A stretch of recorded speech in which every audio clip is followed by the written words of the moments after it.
Thank you for attending the presentation today. My name is Dr. Jiang. I'm the Director of Global Engagement at Xavier University of Louisiana.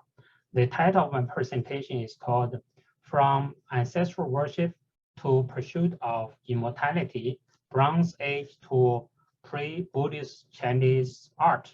Of course, this is only a general survey, and I want to just use several key visual objects to discuss the changing idea or concept about afterlife, this life, and the burial practice in ancient China. The time is roughly around the 18th to the 3rd century BCE, so about 1600 years now. We have the first one is a bronze Tun Vessel or container, dates to the 11th to the 9th century BCE. It is in the New Orleans Museum of Art. I would put this as the early Bronze Age, roughly the Shang and Western Zhou dynasties, about 18th to the 8th century BCE. It's made of an alloy, bronze, by copper, tin, lead, or zinc. We can see on the left side, it has 3 sections: a high foot, a middle section, and a high neck area underneath the mouth. So the upper section is undecorated. The lower section is, we see a pair of birds arranged on the 2 sides of a flange. The 2 birds are in profile. And then in the center is one of the most famous motifs in early China, more than 1,000 years, roughly around 16th, 15th century to about 4th century. So around more than 1,000 years.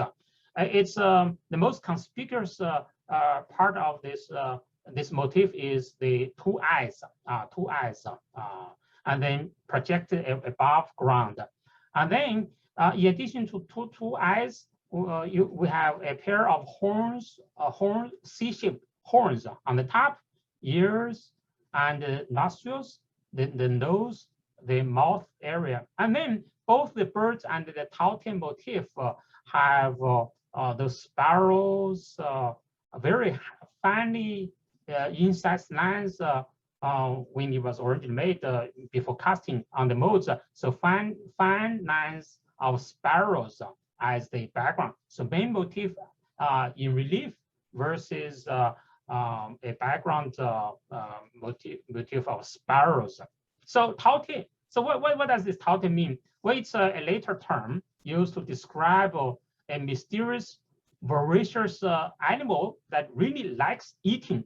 So this kind of this motif reminds us of this Taote, this mysterious creature that likes to eat.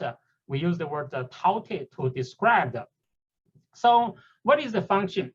It's a wine or liquor vessel. Bronzes were used as the most important ritual objects in ancestral temples in ancient China to pay homage to ancestors. Back then, China was an agricultural society, 18th century BCE, 15th century, 12th century BCE. So the main tools were stone and wood. So the nobles, obviously, they were able to afford to buy, to make bronzes. But then instead of making for most of them for like agriculture tools, they made this precious metal in this ritual bronze vessels to pay homage to the ancestors. And so here we have a second example. This is from the show exhibition, Buddha and Shiva, Lotus and Dragon, which is currently in the an exhibition in the New Orleans Museum of Art. This one, unlike this one that dates to about the 11th to the 9th century BCE. Here, this one dates to about the 6th century BCE. I will put this as late Bronze Age. it's a food grade vessel, and obviously used to store or to serve food, crop, grains during the ritual ceremony. Compared to the early one, I said this is a wine container, a liquor container vessel to contain the liquor. And here is a food vessel. In terms of the shape, it has a square base, a bowl, round bowl, and a lid.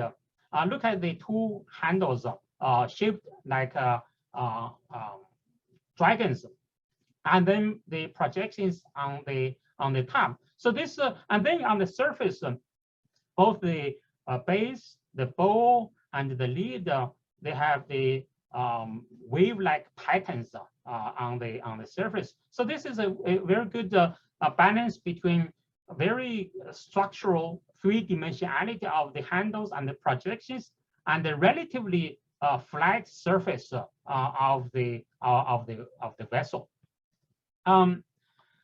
So this kind of vessels, especially the early one, the Bronze Age vessel, so they were found from tombs also. Both the early Bronze Age and late Bronze Age vessels, they were found from tombs. Especially notably during the early Bronze Age, as I said early on, between the 18th roughly to the 8th century BCE. So for about 1,000 years. So especially between the 18th and the 11th century BCE, so about 700-800 years, they used real sacrificial human victims to accompany those nobles or elites when the elite people died, passed away. And of course, real animals, they were also buried alive with the deceased as well. So here at the left, we see a reconstruction when bronze artifacts were found from the tomb of Lady Fu Hao. She lived roughly in the 13th century BCE, and she was a concubine, a consort of the excuse me, the Shang King. So we can see all sorts of bronze wine vessels, and tripods, a food vessel, a food vessel, a food vessel, a set of food vessels on the upper right corner. So this is a set of steamers, and so many times when archaeologists excavated them, they would find the smoke residue underneath, indicating they were used to the fire was used underneath to heaten the food inside the bowl.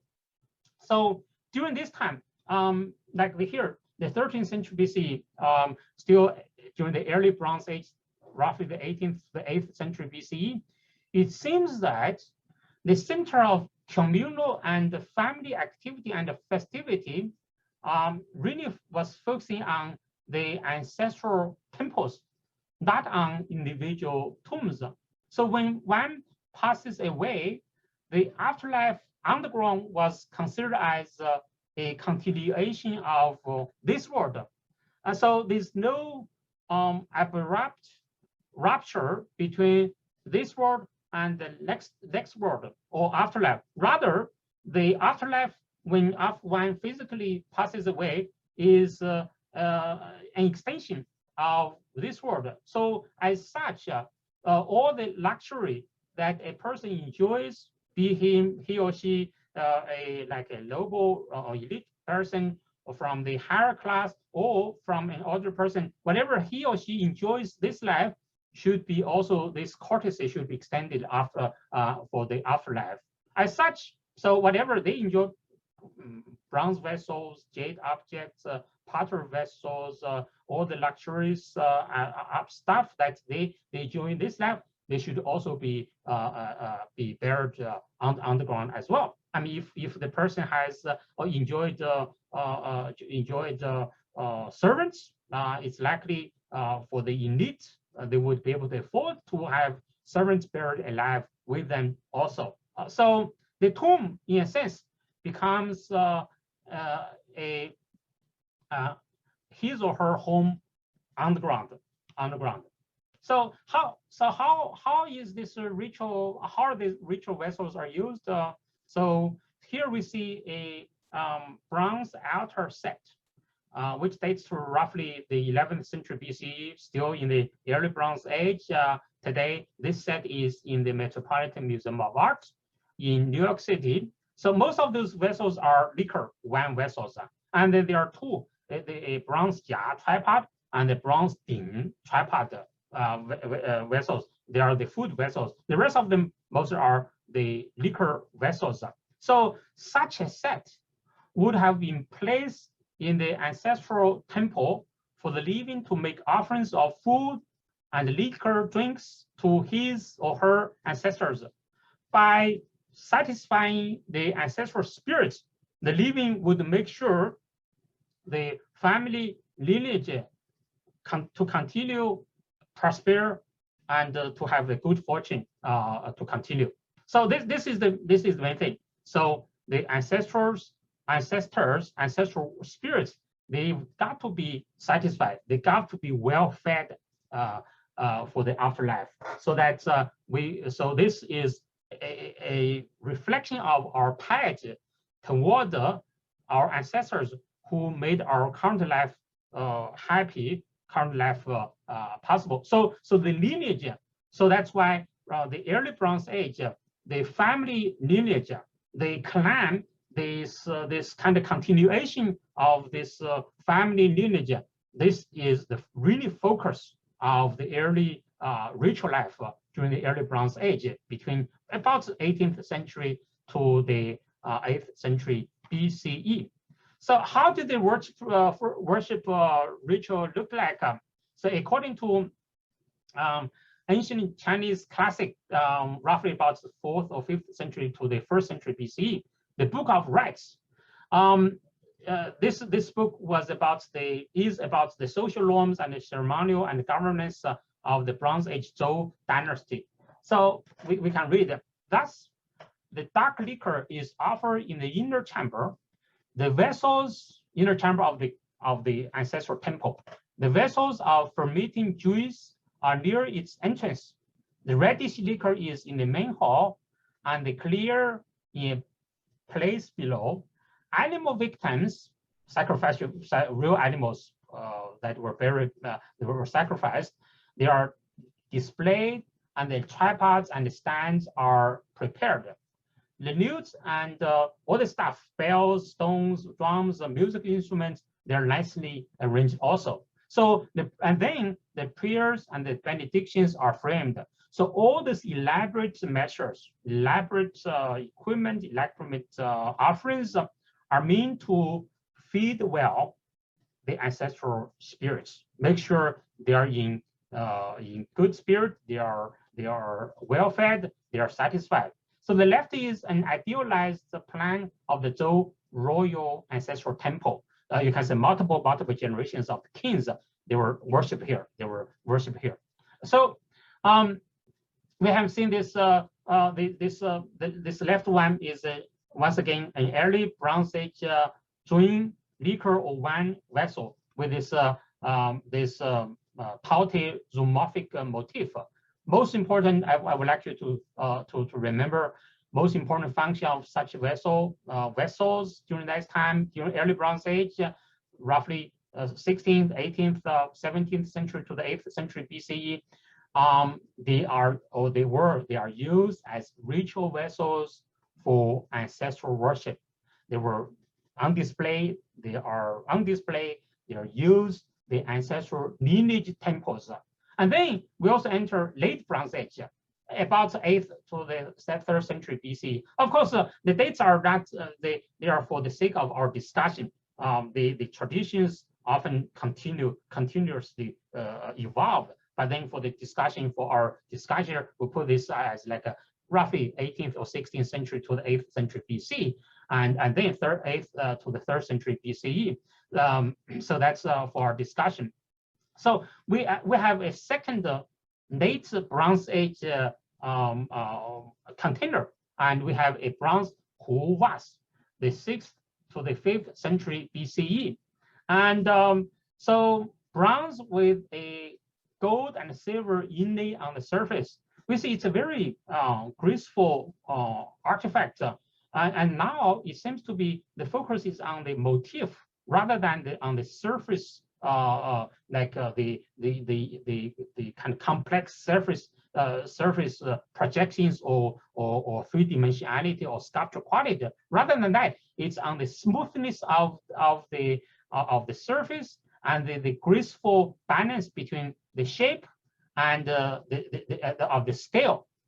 So now we see, to us, because today, after more than 2,000 years, 2,500 years, so we have this patina, green patina on the surface. So the actual quality of this is not sufficiently displayed. Later on, we'll see a modern rendering or reconstruction of what this vase really would look like back then. So, but to us, for our discussion, the most important part is this realistic scenes, which have now appeared on bronzes, reflecting a troubled time. I use this word troubled time because between the 8th and the 3rd century BCE, China entered an age of competition among local states. There was still the central court, royal court, the king, or the king was still there. However, his authority has severely diminished. Indeed, the end of the Western Zhou during the 8th century BCE was because outside groups from the West came over to his capital, and as a result, the king's family had to flee to the east. And as a result, his authority was no longer respected greatly by those powerful states anymore. So as a result, those states competed against each other. So there was constant wars, famines, struggles, battles. So a lot of bloodshed back then. So this was a time of great struggle between the 8th and the 3rd century BC. We often call this as the spring and autumn and the warring states periods. So it has 4 registers. The no registers, many of those designs. But then our focus is on the 3 main bands or sections. So on the the 3 sections, each section has 2 mini sections, which would correspond to the casting modes. And this is the the top band or top section. On the top, we can see figures are picking the mulberry branches. It looks like they are making arches out of the mulberry branches. And then on the left, we see they are having like an archery shooting contest in the left side. And then in the middle section, the left section, lower and upper. So lower section, we see musicians are playing chimes and then bells. And then above them, we see they are having a banquet. They're having a feast inside a room. And outside, we see a dim court, most like a bronze tripod. They are preparing, like this one, they are preparing food for the banquets, And then to the right here, the middle section, people are shooting arrows. People are shooting flying geese. And looks like some of the geese are already falling down. And then, so there are 2 mini sections. And on the top 5, so 5 people are playing with the bows. And then lower section, we see bunch of people, 6 people are inside a tent. And on the floor, each of them has a bird. Looks like they are the geese. They have just got the geese back over there, the geese. So then the lower the lower section. So to the left, so both sections have both mini sections have an upper and a lower divisions. Like this one, the left one, the upper division, we have see they're fighting against each other. It's pretty actually gruesome and violent struggle. Look at this one. This one is stabbing his opponent, and then this figure, his head is about to be struck by his enemy, and this another figure once again. So is about to be beheaded over here, and then below this band of figures or warriors or opponents, then we see actually two groups are opposing each other. One group using this like a diagonal lines, they are indicating there are city walls or castle walls, and then they are attacking. They are trying to climb up, attacking the city walls, and then the left ones they are defending the castles. And then look at this one. One of the poor fellow, his head is already chopped off, and then so this guy is already kind of falling down. And then to our right, we see upper side is about two groups of opposing warriors. And look at this one. So they are holding long spears, and this guy is about to be beheaded also. So poor fellow. And then below them, we see the two rushing boats toward each other. So we do sense a kind of drama. This dramatization is indicated by the diagonal lines. They're rushing. Look at this one, rushing. They're rushing toward each other, and then there's already one person is kind of falling down, either out of the upper register or off the boat. So it's a very gruesome actually the portrayal of this what happened back then. So that's the overall arrangement appears to be rituals and festivals that are related to peacetime display of martial skills. So in preparation for the wartime confrontations in battle. So this like a peacetime banquets, archery, preparation, and the skills and the actual battle in real time. So the right one is a modern rendering of the Hu vase that dates to about 6th to the 5th century BCE. And you can see it's a very finely inlaid bronze Hu vase. And then what we can see compared to the early Bronze Age or Tun Vessel, this one is mystic, abstract. We don't know what the motif really represents. It's not a realistic portrayal or representation of real life.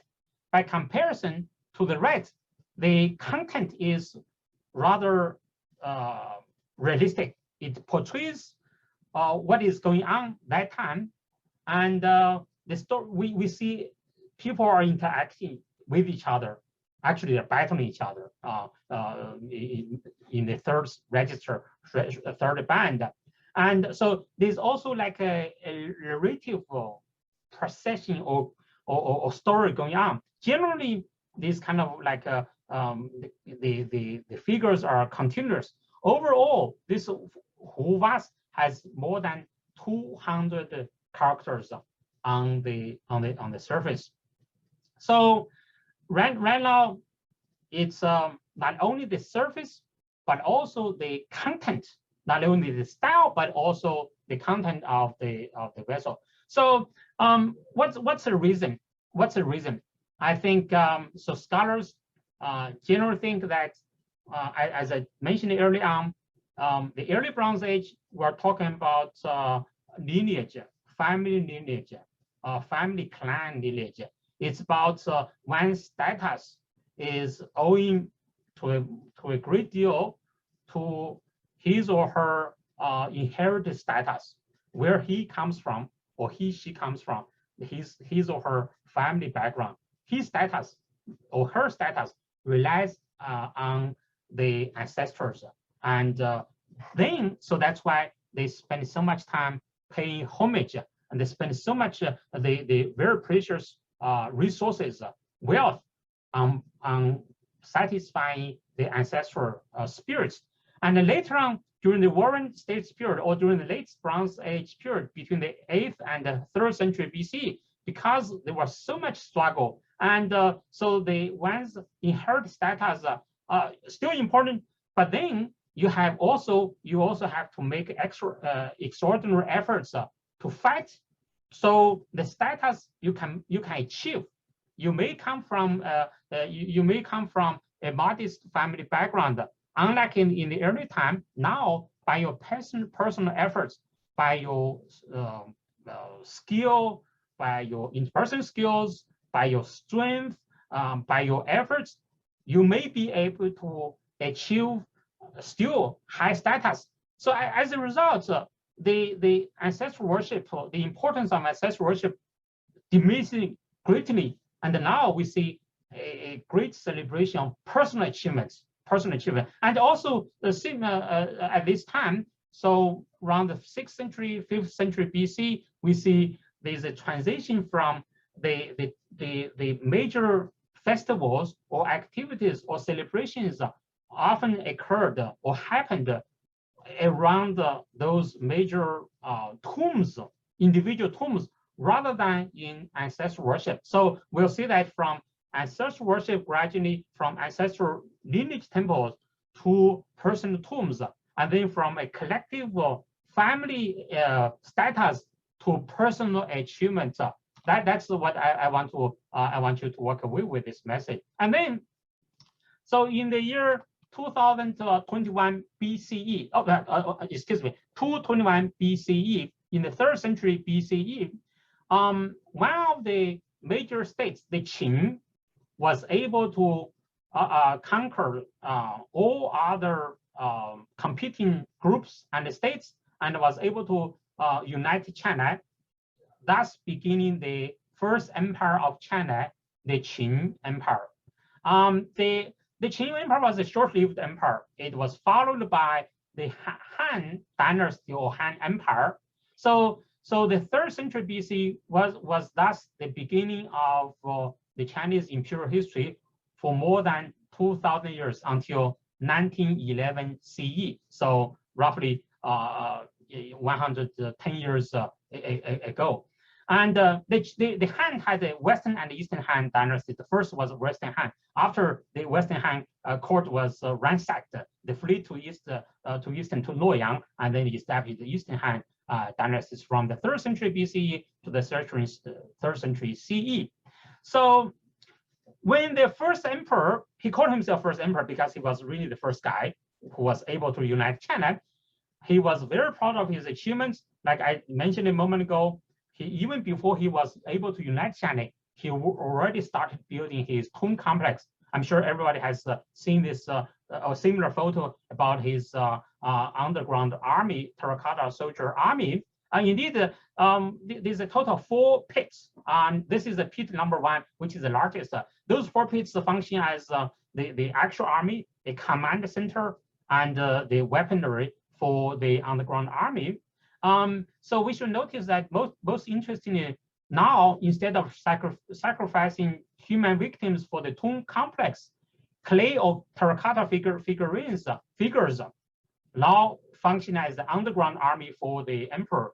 So this is the actual tomb mound for the first emperor. The Terracotta Soldier army is about 1 mile away from the mound, the actual hill. So because as the emperor, he has a huge mausoleum complex serving him. And so why did he not sacrifice his soldiers? Is because he was lenient? No, he was reputed to be very cruel, and he also was very tough, a very tough guy. So it seems that now the underground complex is now some sort of paradise or that the human spirit, once he physically passes away, lives in this paradise or eternal home for the emperor's spirit. Now it's the Terracotta Soldiers that would fulfill the guardian duty for the emperor. So like his spirit, when he goes his underground or eternal home or paradise, there's no longer the real human beings leader. Instead, the Terracotta Soldiers would have served as his guardian army. So we have one example of this over 7,000 figures, chariots, horses. So this is probably one of the two generals. Why we call him a general? He's one of the two tallest figures or warriors of this army. So so for them, this general is fully covered and armored. But then there's no attention to his bone structure, and he's also the main feature is he's frontally sculptured, and then each soldier is individualized, but not by the specific facial feature, but by the gesture, armor, and placement within the army. And so in we they play as a team player, a team member of the whole army. So each one functions as team player. We do see some details such as wrinkles on the head, mustache, and also details on the armor. But overall, he looks rigid, such as his eyes, geometrical eyes, eyebrows, and the nose. And then we also don't see that many bone structures also. And then the robe is pretty rigid as well. So we characterize it as a stylized individualization. So this one supposed to once again two soldiers. So we see this first emperor, Terracotta Soldiers. It's really like a celebration of his wonderful back then personal achievements. Well, one of the most cherished archaeological discoveries in the 20th century was the 3 tombs from Mawangdui, Hunan province, which belongs to a couple and the son. So this is the three tombs. This is the first one is, and then her husband is who is a local marquis, a local low aristocrat, and she is called Lady Dai, and this is the son's tomb. This is kind of a model of the tomb, and this is a drawing of Lady Dai's tomb. She was well preserved at the time of excavation in 1973. She was buried inside 4 coffins deep underground. More than 1,000 artifacts of all sorts of materials were buried with her. We can see that there are 4 major sections to include all sorts of artifacts. This is at the time of the excavation. So this is a tomb, and this one of the sections, the sections that contained those objects. And then, so one of the most cherished, one of the most significant discoveries was a silk banner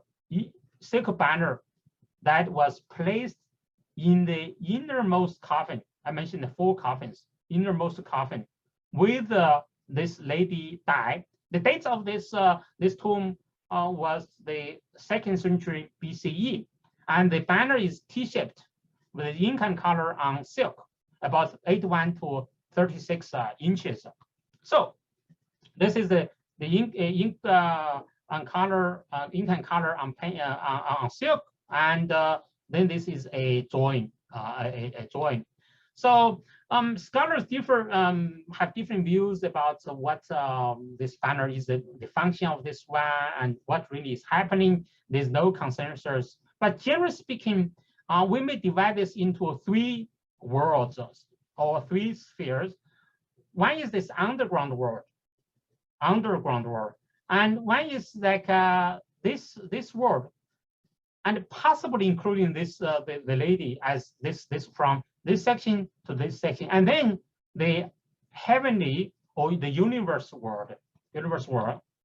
So on the top, the T, this horizontal section, we see here there are two civil officials dressed. They are looking like they are welcoming the lady Dai. And then there's the sun represented by a circle with a bird, a toad on the moon, and the moon lady. And then in the center, upper center of this this section, a snake-bodied being. So we don't know exactly what this one, and all sorts of celestial beings and clouds and trees over here. And so those are the two the civil officials welcoming possibly the lady. And then there's there's also above this, there's also like umbrella-shaped design here, and also a being looks like kind of like a flying up. And so we can see here the drawing of the lady, and the two civil officials over here, and then a close-up view of the lady. So every scholar who discusses this painting agrees that this is the Lady Dai, the owner of tomb number 1. She is accompanied by 3 standing maidens behind her. She's also in profile, and 2 kneeling figures holding some kind of offering plates or vessels for her. And interestingly, in terms of artistic style, look at her. She's larger, and she's taller, and she's larger than her attendants. So both the central position of her and the scale of her indicate that she's the central figure. She's the most important person. And though here, lower section, still the beginning of this world. Look at it here. We have bronze artifacts here, and a drawing here. 6 people plus 1, the 7th. Looks like this one is the servant, and then 3 and 3 are paying homage around this plump. Something scholars disagree about what this one. Someone argues this is probably even the corpse of the lady. And then of course we have bronze vessels paying home this and the offerings as well. They're under a pavilion, So once again, so when we think about what some kind of the Chinese ideas back then. So from about the 6th century BCE to the 2nd century BCE, the Chinese gradually developed this dual concept of the soul. So according to this thought, individual life has a bodily part and a spiritual part. The body and the spirit are each governed by a soul. The body is governed by the Po soul, and the spirit, the Hun soul. So the Po and the Hun duality is then further associated with the yin and the yang principle and cosmology. I'm sure you all know this, have heard of yin and yang. So the yin is the supreme feminine force, while the yang is its masculine counterpart. The yin represents positivity and negativity, while the yang by activity and positivity. Life, whether cosmic or individual, comes into being only when the 2 forces begin to interact with each other.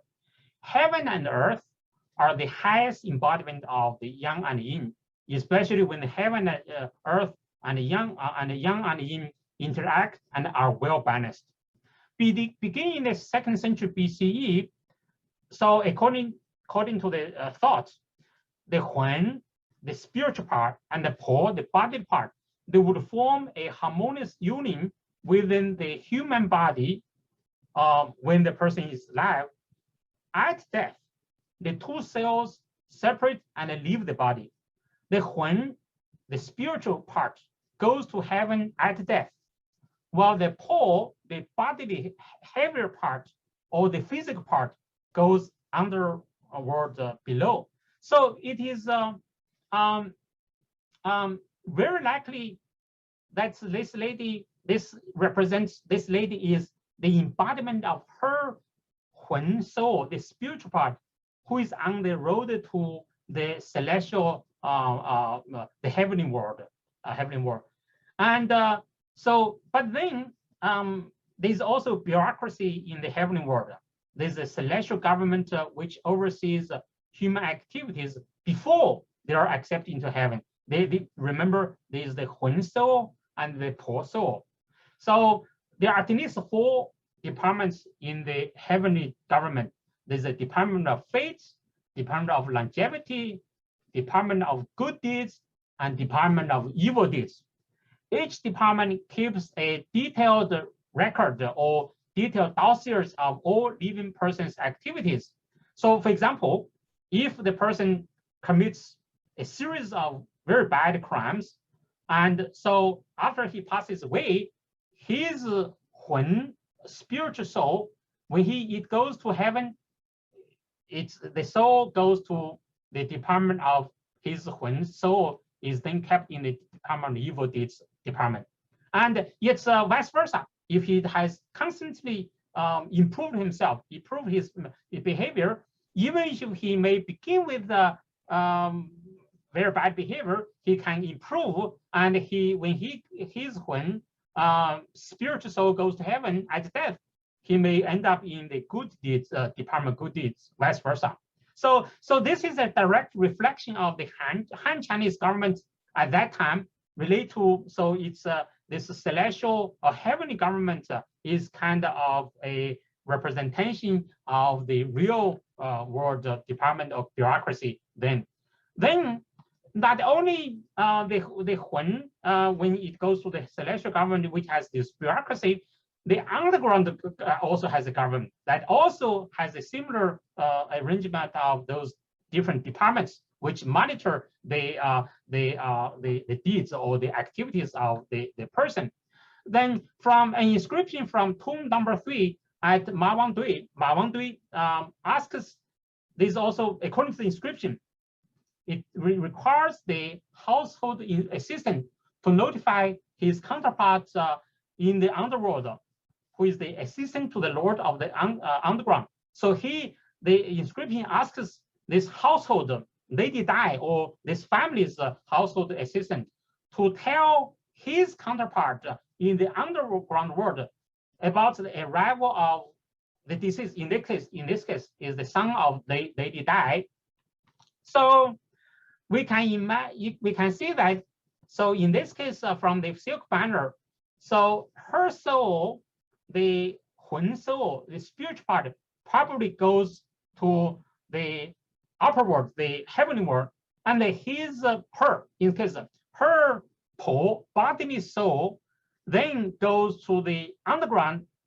Here is represented by a huge guy who is holding like a crust, which looks like a crust of this world. So above this one is this world, and below is the underground world. We see 2 fish and all sorts of mysterious animals over here. So in this case, it's like that silk banner paints her Hun spiritual soul going to heavenly world, while her Po, so remember dual or two-folded concept, the spiritual side and the bodily side. The spiritual soul at the time of death goes to heaven. The bodily side goes to underground.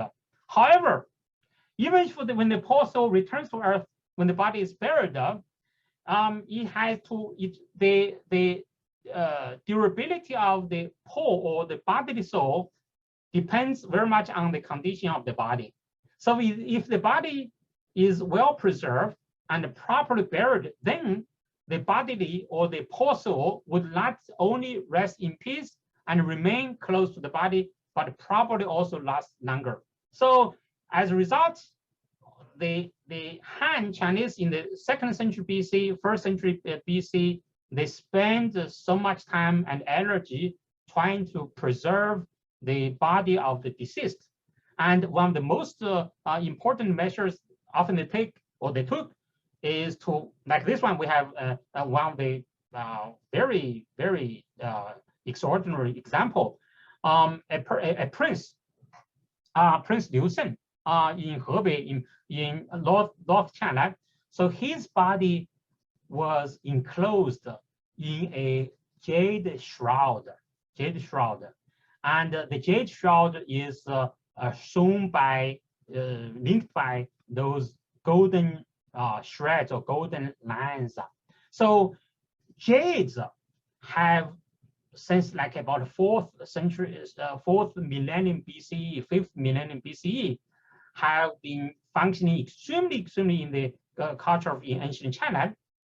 In the 2nd century BC, jade even they have achieved this kind of mysterious supernatural quality in preserving, in elongating, in preserving, perpetuating people, the body. So makes the body durable. But of course, not everybody will be able to afford a jade shroud. So in that case, so a person, if he or she, so you put a piece of jade into his mouth, that probably would have the same function, although not as elaborate as a jade shroud. So that's the shortcut solution back then. So not only the body is well preserved through a jade shroud, but also the tombs, especially the nobles' tombs, they were carved into the rock mountain.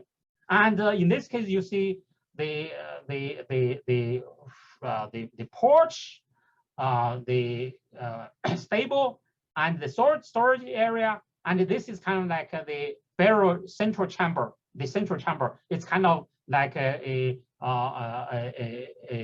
living room. And then in the back is the burial chamber for the actual coffin and stone coffin, and also the bathroom. So in this way, not only the body is well preserved, but also the tomb itself too is kind of in permanent shape. So this way, this supposedly would preserve the body and make the pole. When the pole goes underground, the pole soul is well protected also.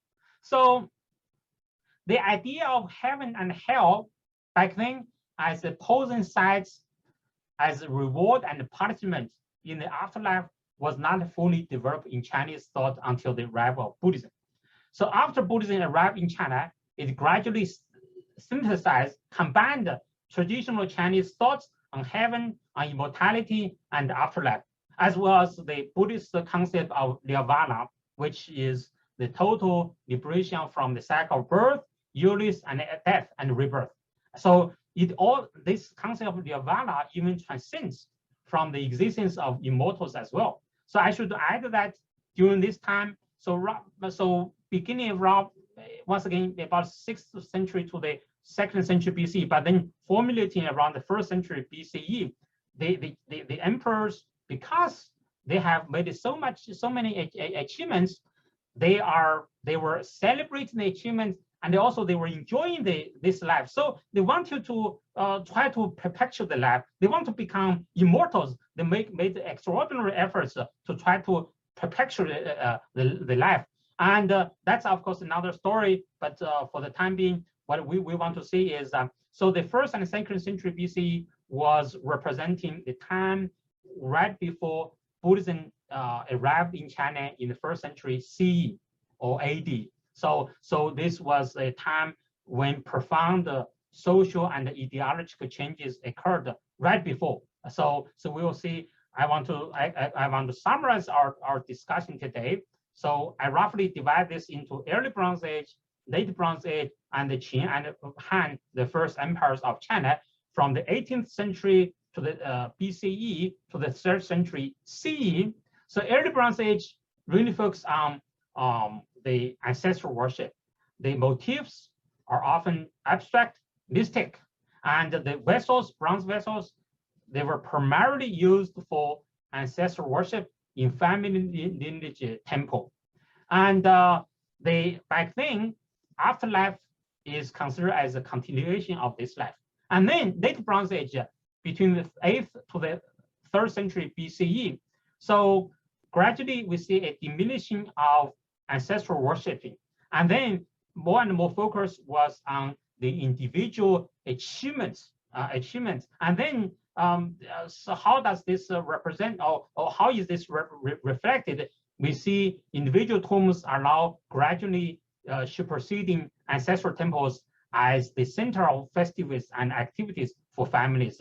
And now, because of this troubling time, so we see a celebration of the achievements made after one's birth, rather compared to early one's status was achieved primarily through lineage.